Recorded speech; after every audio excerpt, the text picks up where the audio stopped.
G'day guys, welcome back to Red Trucks. My name is Jim. Hope everyone's doing well out there in YouTube world. Today we have a new arrivals video. How do you like this great looking bag I got? Whoa! This is from a brand called Masterpiece Collectibles. Not sure if any of you guys have heard of this. I know my mate in Malaysia, Bitan and Company, has heard of this brand. But more about that later, probably in part 2. There aren't that many models in here to show you guys, but I do want to discuss some of the manufacturers of the fire truck models I've got in here. So if I do it in one video, it's going to go probably 40 minutes. So I'm going to split it up into 2. And that way we can also get back to our favourite book, World's Worst Cars. Woo! So, all right, so this is part 1, and I'm just going to show you the cars, okay? Here we go. Now, a few weeks ago, I went to a flea market. I did show you guys at the flea market what I bought, but because it was so sunny and the glare was really bad, I couldn't really show them that well. So I'm just going to quickly show them again. Okay, so let's start with the old ones, these old $1 cars. This is the Lotus Europa from 1969 from Leslie Matchbox. Nice opening doors. Condition isn't too bad. The tow bar is still there. It's a little bit, looks like it's towed a few things in its time, but not too bad. We have a number plate there. I think I will be giving this or sending this to Brian in Thailand. I know Brian will be watching. Brian, if you're interested in this, I know you're going to send me a box of stuff soon, so I need to get a box together for you. If you're interested in this, just let me know, because I don't really know what you collect. I know you restore a lot of vehicles, but I don't think I've seen you show brand new models like in the box or in the blisters. I could be wrong. Maybe it was in your earlier videos, but yeah, let me know if you want this, and this will be sent to Thailand. Bit of blue paint there. Windows aren't too bad. I know windows are an important thing to restorers. It could be a very small window at the back there. But yeah, okay. So it might be going to Brian. I'm a bit tongue-tied today. Here's the second one. It's a Matchbox series from Leslie, Freeman Intercity Commuter, 1970. Yeah, windows aren't too good on this one. Looks like someone's jabbed it with something. Again, Brian, if you want this one, I'll send it to you. Shame about those windows.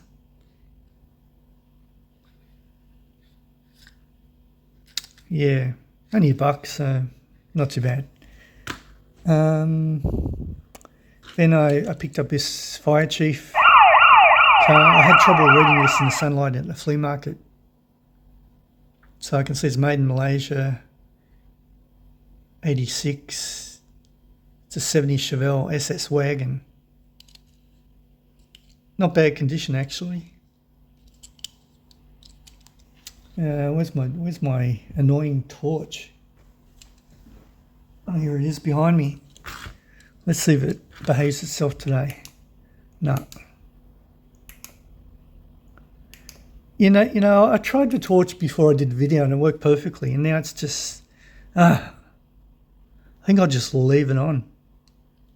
So it's got some stuff in the back if I can keep it in shot.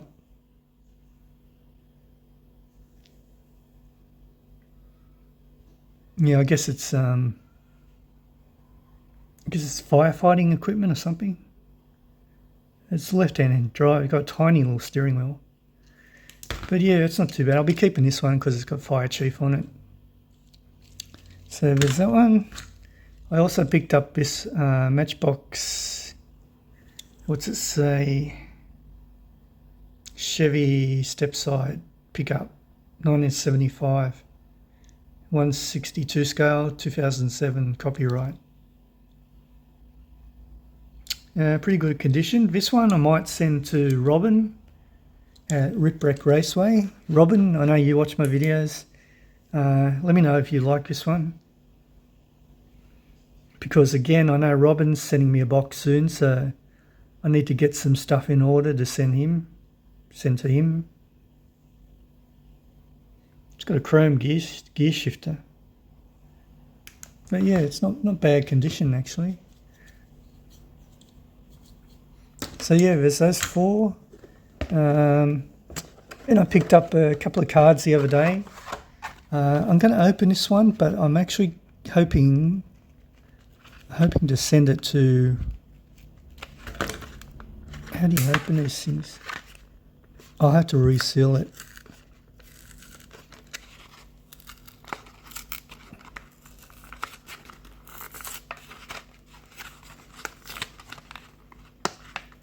I've seen some people just squeeze them and they pop open, but this one's not. Yeah, what was I saying? I'm going to send this one over to Brian because I think he likes Jaguars. I saw this on Big Keg's video channel a few days ago. So, yeah, it looks really nice. So again, Brian, if you'd like this one, let me know and I'll send it to you. It's got a red interior. It's a right-hand drive.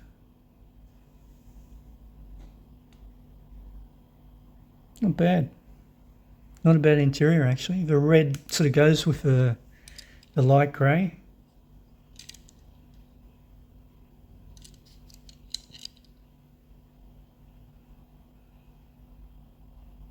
(2023) copyright. So it's a brand new casting.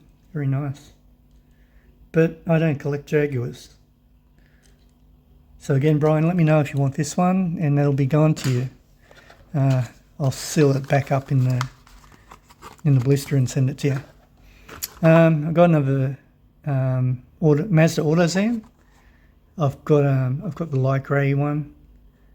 Should I open this? I think it's pretty much the same as the other one. Probably will keep this because I've got this sort of weird tiny truck fetish growing. Oh my down a rabbit hole God. sort of thing, thanks to Big Keg. So yeah, I think I'll leave it on the card for now. I'm going for time, almost 8 minutes. Okay, now this one I picked up as well a few days ago, same day as I picked up that Jaguar. I don't buy fantasy castings normally, but when I saw this one, and especially when it said Penang, Georgetown on it, I had to get it. And I don't mind the colour combination actually. So again, should I open it? No, I'll leave it in the packaging. Yeah, I only bought it for two reasons. Number one, it says Penang, Georgetown on it. Shout out to B-Town and Company again, because he's in Malaysia. Yeah, I actually went to Penang, Georgetown in the year 2000 actually. I just got married in January, and my wife is from Malaysia, so we went on a bit of a honeymoon back to Malaysia. And one of the places we went to was Penang. I don't remember much about it. I was only there for a day or two. I do remember being driven over this really long bridge over the ocean to get to Penang. And it rained the entire time we were there, and we were on sort of one of those little speedy tours where they drive you around to all the little touristy places and you get about half an hour at each one. So yeah, I don't remember much about it. But yeah, so basically that's why I bought it. I've been to Penang and my wife is from Malaysia. So that is my reason. What do we got here? This Matchbox. I've actually shown this one. Yeah, I've shown this one before. Anyway, I'll just get out and show you again. I don't have this version. It's a really, really well detailed, great tampos and stuff. Decos, not tampos. But yeah, I won't waste too much time with that one because we want to get into the book, don't we? Okay, got a couple more, three more. As I bump the camera. I picked up this Custom 72 Chevy Love. This one I picked up from my mate in Nova Scotia, Robin, Riprack Raceway again. I'm going to send him this one. So yeah, that'll be going to him. I won't open it. Also, this one is going to Robin too. Let's have a look at this one, because I can reseal these boxes if I open it correctly. Yeah, I can attach a flap, cut off this one, and staple it onto here and bend a little flap over, and then it'll reseal. I've done it on a couple of videos. So let's take a look at the 1970 Jeep. Wow, what a colour that is.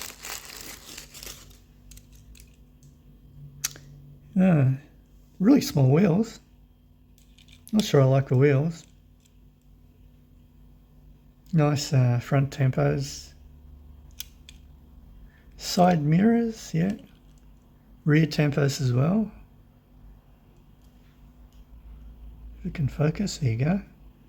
Unfortunately, it's got that ugly post in it. Let's look at the interior. Thanks, Torch. When you're ready. Okay.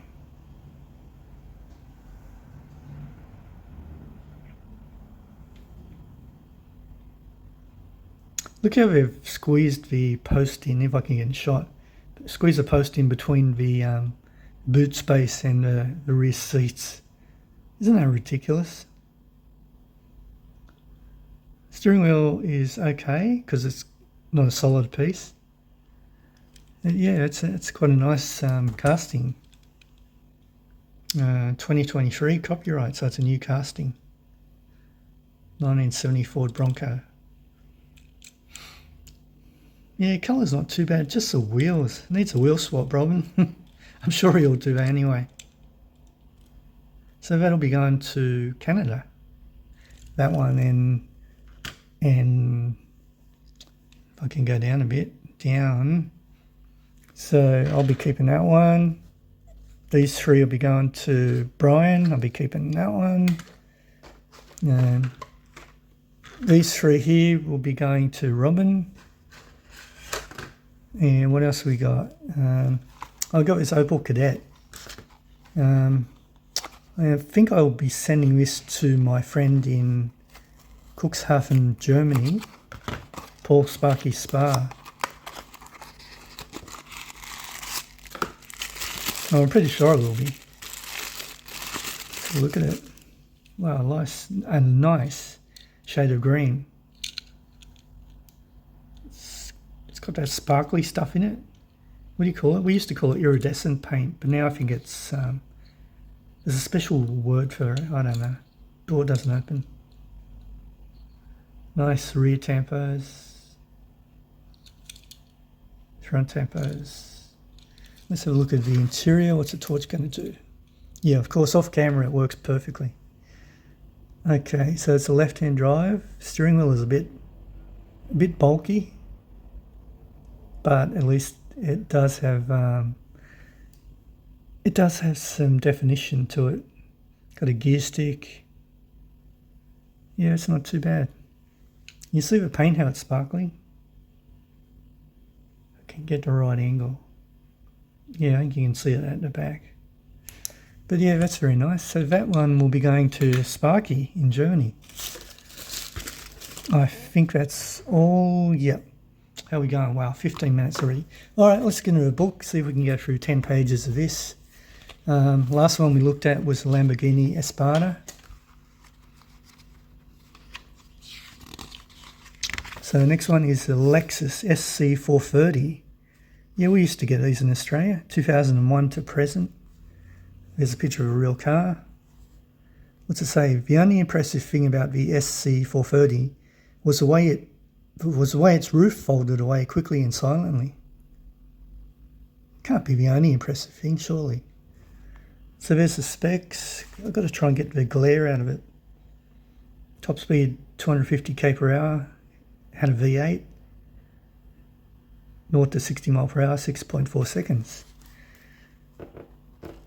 It doesn't have many claims to fame, but one of the SC430's best features is its folding roof, which disappears into the deck at the touch of a button in less than 20 seconds. So I had a V8 engine. It's quick but lacks top-end surge. And finally, the key to making a good sports car is dynamic styling, but the SC430 looks far too round and fat to rival. Is that fat or far? And fat to rival the likes of the Mercedes-Benz SL. Okay, that's it. Lexus SC430. Next is the Mercedes Vaneo 2001 to present from Germany. There's a picture of the interior. The Vaneo may look like a van from the outside, but the interior is as luxurious as any Mercedes-Benz. That's certainly no reason for buying one though. Top speed 180 km per hour, 0 to 60 mile per hour in 11.1 seconds, inline 4. Engines came from Mercedes A-Class, lacked performance, and not really efficient.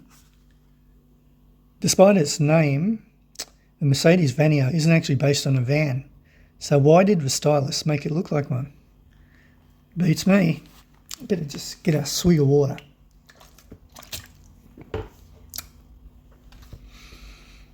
The Vaneo offers plenty of space, and there's even a 7-seater version, but it's far too expensive, and rivals from Citroën, Peugeot and Fiat do the job so much better.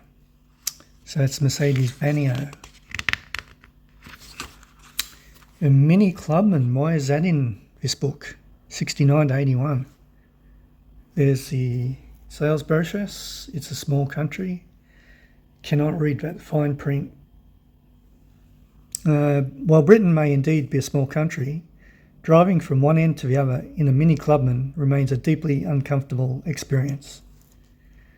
145 km per hour top speed, 0 to 60 mile per hour, 13.3 seconds, inline 4. British Leyland tried to make the Clubman posher than the standard Mini, so the dials were moved from the centre to behind the steering wheel. Unfortunately, that meant you couldn't see them. The front of a Clubman resembled that of an Austin Maxi, a fact that really isn't much to shout about when you consider the larger car's many faults. Power came from standard Mini engines, but with more room to work on them. A 1275 GT version is as quick as a Mini Cooper, but much cheaper to buy. Still don't know why it's in this book. It's not that bad. Mitsubishi Charisma. I'm not sure what that is. Maybe that was the Verada in Australia, or maybe a Lancer, not sure. There's a sales brochure of the new Mitsubishi Charisma. It's not even how you spell Charisma, is it? I thought it had a H in it. Anyway, Mitsubishi's advertising people were asking for it when they described the Charisma as designed for the individual. Believe us, it wasn't. Specs, 200 km per hour top speed, 0 to 60 mile per hour, 10.4 seconds, inline 4. Reliable engine, but noisy and unrefined. Gear change is rubbery and unpleasant to use. Grey plastic, acres of it. The interior is depressing in the extreme, and hard cloth seats mean it isn't even comfortable. Styling is about as uninspiring as a car design gets. Bland curves and a soulless profile make the Charisma utterly disenchanting, regardless of its name. So it didn't quite live up to its name. So that was from Japan. I think that's about the fourth one we looked at. This will be another 25, maybe 30-minute video. Nissan Serena, 92 to 2001 from Japan. There's a shot of the seats folded down. One of the few redeeming features in the Nissan Serena was its great interior space. But you could also find this on much more impressive MPVs, such as the Ford Galaxy and Renault S-Space. Specs, top speed 132 km per hour, 0 to 60 mile per hour, wow, 34.8 seconds, 4-cylinder diesel. Well, there's a lot to read, I'll just skim through it. Most popular engine was a 2-litre diesel, which brought a grin to the faces of sadistic taxi drivers who knew it was so annoyingly slow it would give following motorist road rage. If you craved more power, there was a 2.2-litre model that took only 26.5 seconds to reach 100 kilometres per hour. At least it was practical, room for 6, plenty of luggage space. But it had a high floor, so sitting in the back 2 rows of seats meant you ended up with legs akimbo, with your knees up near your shoulders. Not good for tall people at the back. It's a good job Serena was too slow to challenge its chassis, for underneath it featured the least communicative steering since the Morris Marina, a beam rear axle and wheels that were far too small for its van-like body. So that does deserve to be in here. Pontiac Aztec. I recently saw a Hot Wheels model of this. I think it was blue or grey or something. There's a shot of the real one. Hatchback. Shout out to Paul at Which City Collector. I wonder if he's got one of these. Sure he does. I mean a model, not a real one. Whichever angle you looked at it from, the Aztec was an ugly car. However, from the rear, its chief saving grace is apparent: the practicality of plenty of accessible storage space. Specs: top speed 180 km per hour, 0 to 60 mile per hour 12.4 seconds, V6. One glance at it and you can see plainly why it's considered a bad car. The body is incongruous mismatch of curves, flat surfaces and strange angles, and none of it works. That is one butt ugly car. Might be distinctive from the outside, but the cabin of the Aztec is as plain and boring as they come. The dashboard could be from any Pontiac, while the driving position is distinctly uncomfortable. The Aztec's faults could be overlooked if it were good to drive, but it's not. The handling is fairly wayward, the ride far too bouncy, and the interior too cramped for comfort. So that was the Aztec from 1999 to 2004. Renault Aventime 2002 to 2003 didn't last long. There's a picture of a real one. The Aventime certainly isn't large once you climb inside. Even if it does look large, there's only room for 4, and those in the back need short legs. Specs: 222 km per hour top speed. That's pretty quick. 0 to 60 mile per hour, 8.6 seconds. V6. Despite its huge dimensions, legroom was cramped. We heard that. It appears tall and ungainly, yet the Aventime's lightweight fiberglass bodywork makes for surprisingly agile handling and a low centre of gravity. So it had a fiberglass body. They might be clever, but the Aventime's double hinged doors aren't exactly practical. They need plenty of space to be opened properly, meaning tight parking spaces are a no-no. Double hinged doors. So that was the Aventime. Never heard of it. Vauxhall Vectra, I've heard of this. I think I used to race these in the European touring car races years ago. 95 to 2002, there's the interior. Pretty bland. The Vectra's cabin may have been comfortable, but it was an ergonomic disaster. The electric window switches were down by the handbrake. Oh yeah, I know those sort of cars. Specs: top speed 208 km per hour, 0 to 60 mile per hour, 8.7 seconds. Inline 4. And just mentioned this, the window switches again down in the handbrake. Handling was able but uninspiring. Later models were better. Vauxhall made a big song and dance about Vectras having the most aerodynamic door mirrors in the world. Oh yeah, look at that. Neglecting the fact that they gave you only a limited view of what was behind. So they looked good, but they weren't practical. So that deserves to be in there. Another swig of water. Okay, a couple more. Volvo 262C, 77 to 81. Wow, look at those seats. I reckon you would stick to them if you weren't wearing a shirt. Imagine the executive suite of a 1970s office block. Now look at this picture. Can you tell the difference? Specs, 185 km per hour, top speed, 12.5 seconds to get to 60 mile per hour. The cabin was certainly different, but the seats were incongruous blend of IKEA chic, and traditional Chesterfield sofa, not pretty. Bertoni's chop top did little for the 262C's already ungainly lines, making the nose and tail appear even more upright than they already were. It was never a dynamic range of cars, so why on earth the Swedish maker tried to make a sporty coupe out of them, nobody knows. Handling was awful.